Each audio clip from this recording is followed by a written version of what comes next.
ಬಹಳ ಪ್ರಮುಖವಾಗಿ ಇವತ್ತು ಕರ್ನಾಟಕ ರಾಜ್ಯ ಕಾಂಗ್ರೆಸ್ ಸರ್ಕಾರ ಬಹಳ ಅಧಿಕಾರದ ಮದದಿಂದ ಇವತ್ತು ಮೆರೀತಾ ಇದೆ.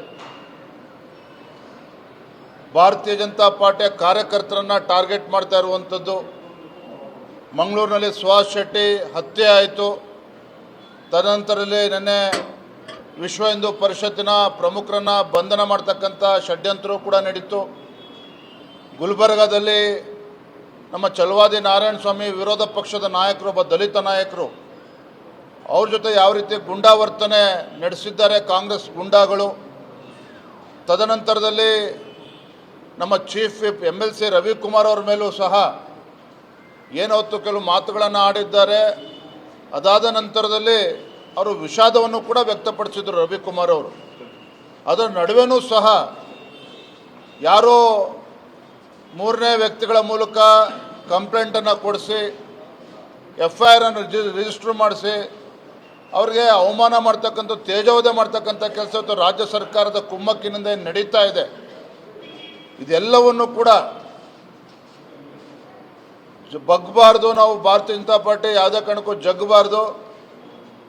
ಪಕ್ಷದ ಮುಖಂಡರಾಗಲಿ ಕಾರ್ಯಕರ್ತರಾಗಲಿ ನಾವು ಅವರಿಗೆ ಧೈರ್ಯವನ್ನು ತುಂಬಿ ಇನ್ನೂ ಕೂಡ ನಾವು ಯಶಸ್ವಿಯಾಗಿ ಸರ್ಕಾರದ ವಿರುದ್ಧ, ಬಂಡ ಕಾಂಗ್ರೆಸ್ ಸರ್ಕಾರದ ವಿರುದ್ಧ, ಬಡವರ ವಿರೋಧಿ, ರೈತ ವಿರೋಧಿ, ಭ್ರಷ್ಟಾಚಾರ ಕಾಂಗ್ರೆಸ್ ಸರ್ಕಾರದ ವಿರುದ್ಧ, ಈ ಗುಂಡಾ ಕಾಂಗ್ರೆಸ್ ಸರ್ಕಾರದ ವಿರುದ್ಧ ನಾವು ಬೀದಿಗಿಳಿದು ಹೋರಾಟವನ್ನು ಮಾಡಬೇಕು ಅನ್ನೋದನ್ನು ಸಹ ಇವತ್ತಿನ ಕೋರ್ ಕಮಿಟಿ ಸಭೆ ನಾವು ಚರ್ಚೆನ ಮಾಡಿದ್ದೇವೆ.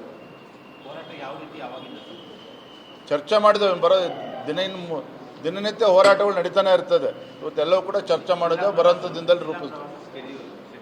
ಅಲ್ಲ, ಈ ಶೆಡ್ಯೂಲ್ ಯಾವುದೂ ಕೂಡ ಪ್ಲ್ಯಾನ್ ಮಾಡಿಲ್ಲ. ಇವತ್ತು ಚರ್ಚೆ ಮಾಡಿದ್ದೇವೆ. ಅತಿ ಶೀಘ್ರದಲ್ಲೇ ಇವೆಲ್ಲವೂ ಕೂಡ ನಾವು ಪ್ಲ್ಯಾನ್ ಮಾಡ್ತೇವೆ. ಈಗಾಗಲೇ ನಮ್ಮ ಕೋರ್ ಕಮಿಟಿ ಸದಸ್ಯರ ಅಭಿಪ್ರಾಯದಂತೆಯೇ ಕೋರ್ ಕಮಿಟಿ ಸದಸ್ಯರ ನೇತೃತ್ವದಲ್ಲಿ ಒಂದು 3-4 ಜನ ಶಾಸಕರು, ಮಾಜಿ ಶಾಸಕರು, ವಿಧಾನ ಪರಿಷತ್ ಸದಸ್ಯರು ಒಂದು ತಂಡವನ್ನು ಮಾಡಿ ಒಂದೊಂದು ಡಿವಿಷನ್, ಅಂದರೆ ಒಂದು ಡಿವಿಷನ್ ಅಂದರೆ 3 ಜಿಲ್ಲೆಗಳು ಇರ್ತದೆ. ಸಂಘಟನಾತ್ಮಕವಾಗಿ 3-4 ಜಿಲ್ಲೆಗಳು ಇರ್ತದೆ ಒಂದು ಡಿವಿಷನಲ್ಲಿ. ಆ ಜಿಲ್ಲೆಗಳಿಗೆ, ಒಂದು ಡಿವಿಷನ್ನಿಗೆ ಪ್ರಮುಖರ ನೇತೃತ್ವದಲ್ಲಿ ಒಂದು ತಂಡವನ್ನು ಕೂಡ ಮಾಡಿ ಸಂಘಟನೆ ಮತ್ತು ಮುಂದಿನ ಚುನಾವಣೆಗಳ ದೃಷ್ಟಿಯಿಂದ ಕೂಡ ಪ್ರವಾಸವನ್ನು ಪ್ರಾರಂಭ ಮಾಡೋರಿದ್ದೇವೆ. ಗೊಂದಲ ನಮ್ಮಲ್ಲೇನೂ ಇಲ್ಲ. ತಾವೇ ನೋಡ್ತೇವೆ, ಕಳೆದ ಕೆಲವು ತಿಂಗಳಲ್ಲಿ ಯಾವ ರೀತಿ ನಮ್ಮ ಪಕ್ಷದ ಎಲ್ಲ ಹಿರಿಯ ಮುಖಂಡರು ಒಟ್ಟಾಗಿ ಒಂದಾಗಿ ನಾವು ಹೋರಾಟದಲ್ಲಿ ತೊಡಗಿಸ್ಕೊಂಡಿದ್ದೇವೆ, ಸಂಘಟನೆ ತೊಡಗಿಸ್ಕೊಂಡಿದ್ದೇವೆ. ಆ ಥರ ಗೊಂದಲಗಳು ಯಾವುದೂ ಕೂಡ ಇಲ್ಲ. ನಮ್ಮ ಮುಂದೆ ಇರ್ತಕ್ಕಂಥ ಗುರಿ ಈ ಜನವಿರೋಧಿ ಭ್ರಷ್ಟ ಕಾಂಗ್ರೆಸ್ ಸರ್ಕಾರದ ವಿರುದ್ಧ, ಈ ಗುಂಡಾ ಕಾಂಗ್ರೆಸ್ ಸರ್ಕಾರದ ವಿರುದ್ಧ ಬೀದಿಗೆ ಇಳಿದು ಹೋರಾಟವನ್ನು ಮಾಡಬೇಕು ಅನ್ನೋದು ನಾವೆಲ್ಲರೂ ಕೂಡ ಚರ್ಚೆ ಮಾಡಿದ್ದೇವೆ.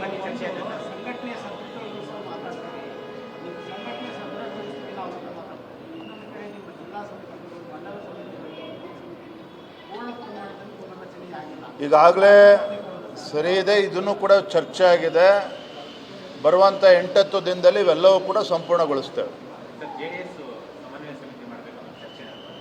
ಅದ್ರ ಬಗ್ಗೆ ಚರ್ಚೆನೇ ಇಲ್ಲ. ಈಗೆಲ್ಲ ಚರ್ಚೆ ಮಾಡಿ ಹಿಂದೆ ಚರ್ಚೆ ಮಾಡಿದ್ದೇವೆ. ಸಮನ್ವಯ ಕೂಡ ಇದೆ. ಯಾವ ಕಮಿಟಿ ಮಾಡಬೇಕು ಅದನ್ನು ನಾವೆಲ್ಲ ಹಿರಿಯಕ್ಕೂ ಚರ್ಚೆ ಮಾಡಿ ತೀರ್ಮಾನ ಮಾಡ್ತೇವೆ. ಥ್ಯಾಂಕ್ ಯು, ಧನ್ಯವಾದ.